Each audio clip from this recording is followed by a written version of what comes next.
31 दिसंबर ये हमारे लिए अत्यंत महत्वपूर्ण दिन है। महत्वपूर्ण इसलिए क्योंकि 31 दिसंबर 2019 को हम सबने मिलकर institute of social responsibility and accountability, जिसे हम इसरा के नाम से भी जानते हैं, की स्थापना की गई थी। इस संस्था का मुख्य उद्देश्य भारत सरकार तथा 28 राज्य सरकारों द्वारा चलाई जा रही योजनाओं के माध्यम से लोगों के जीवन को बेहतर बनाना है, लोगों को सरकार की योजनाओं से जोड़कर उसका लाभ दिलाने में सहायता करना है। लेकिन हम ये देखें कि 2019 में पंजीकरण के पश्चात आज तक हमने क्या काम किया और हम अभी तक कहां तक पहुंचे हैं। तो जब हमने इस संस्था की शुरुआत की तो सबसे पहला काम सरकार द्वारा संचालित योजनाओं की लोगों को लेकर जागरूकता फैलाना था, जिसमें हम शुरुआती चरण में काफी सफल भी रहे। किंतु विश्व में एक ऐसी महामारी आई जिसने हमें ही नहीं अपितु पूरे विश्व को प्रभावित किया। कोविड के प्रथम चरण में हमने योजनाओं के साथ साथ उस समय की जो आवश्यकताएं थी उस पर भी काम किया। हमने देखा कि 2020 के मार्च अप्रैल माह में जब कोविड आया तो कई राज्य सरकारों ने जो श्रमिक दूसरे राज्यों में फंसे हुए थे उनके राज्य से, उनके लिए एक विशेष आर्थिक पैकेज लॉन्च किया। इसका भी लाभ हमने लोगों को दिलवाया। और उसके बाद जब प्रथम चरण कोविड का समाप्त हुआ तो अनेक क्षेत्रों में आयुष्मान कैंप लगाकर लोगों को आयुष्मान कार्ड बनवाने में सहायता की। उसके बाद हम अपना काम को आगे बढ़ाते रहे और कोविड का दूसरा चरण आया।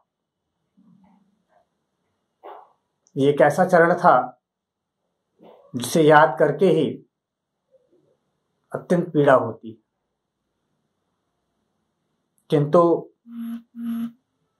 इस घड़ी में भी बहुत सारी संस्थाओं ने मिलकर काम किया। जब कोविड का दूसरा वेव खत्म हुआ तो हमने देखा कि टीकाकरण और सरकार पर विशेष जोर था। टीकाकरण सरकार चाहती थी ज्यादा से ज्यादा लोग वैक्सीन लगवाएं। इसी क्रम में इसरा को 6 ऐसे जिले मिले जहां पर हमें लोगों को मोबिलाइज करके उन्हें टीकाकरण के लिए प्रेरित करना था। ये जिले थे मेरठ, मुजफ्फरनगर, संभल, शामली, मुरादाबाद, बागपत।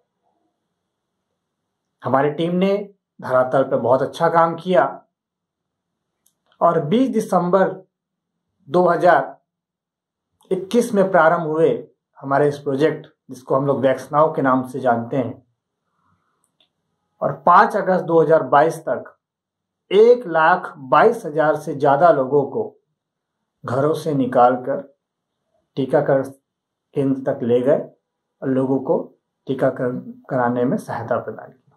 हम यही नहीं रुके। हमने देखा कि कोविड के बाद आजीविका एक प्रमुख समस्या लोगों के लिए रही। कई लोगों की जॉब चली गई और बहुत सारे जो प्रतियोगिता परीक्षा की तैयारी करना चाहते थे किंतु आर्थिक समस्या के कारण वो अपने सपने पूरे नहीं कर पा रहे। इसी क्रम में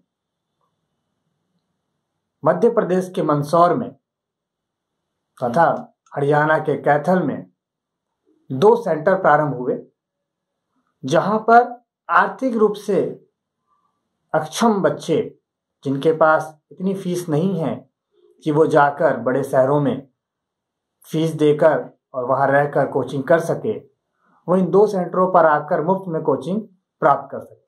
साथ ही साथ स्वास्थ्य, शिक्षा योजनाओं के साथ हम दिव्यांग सशक्तिकरण के लिए भी काम कर रहे हैं। मध्य प्रदेश के मंदसौर में ही 200 दिव्यांगों को हम कहीं ना कहीं सशक्त बनाने का प्रयास कर रहे हैं। सशक्तिकरण अत्यंत महत्वपूर्ण है और निश्चित रूप से आने वाले समय में ये 200 दिव्यांग स्वयं घर बैठे ही अपना काम कर सकेंगे, क्योंकि जो कोर्स कर रहे हैं इसके लिए कहीं जाने की आवश्यकता नहीं है, ये घर बैठे हो सकता है।